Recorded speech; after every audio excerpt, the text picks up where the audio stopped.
اور ہم نے موسیٰ کو اپنی نشانیاں دے کر بھیجا کہ اپنی قوم کو تاریکیوں سے نکال کر روشنی میں لے جاؤ اور ان کو اللہ کے دن یاد دلاؤ، اور اس میں ان لوگوں کے لیے جو صابر و شاکر ہیں نشانیاں ہیں۔ اور جب موسیٰ نے اپنی قوم سے کہا کہ اللہ نے جو تم پر مہربانیاں کی ہیں ان کو یاد کرو،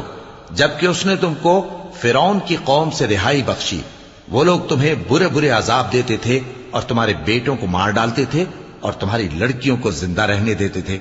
اور اس میں تمہارے پروردگار کی طرف سے بڑی آزمائش تھی۔ اور جب تمہارے پروردگار نے تم کو آگاہ کیا کہ اگر شکر کرو گے تو میں تمہیں زیادہ دوں گا،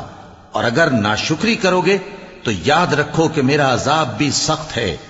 اور موسیٰ نے صاف صاف کہہ دیا کہ اگر تم اور جتنے اور لوگ زمین میں ہیں سب کے سب ناشکری کرو تو بھی اللہ بے نیاز ہے، قابل تعریف ہے۔ بھلا تم کو ان لوگوں کے حالات کی خبر نہیں پہنچی جو تم سے پہلے تھے،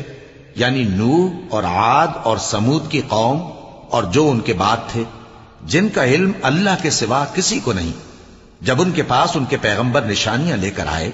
تو انہوں نے اپنے ہاتھ ان کے منہوں پر رکھ دیے کہ خاموش رہو، اور کہنے لگے کہ ہم تو تمہاری رسالت کو تسلیم نہیں کرتے، اور جس چیز کی طرف تم ہمیں بلاتے ہو ہم کو اس میں بھاری شک ہے۔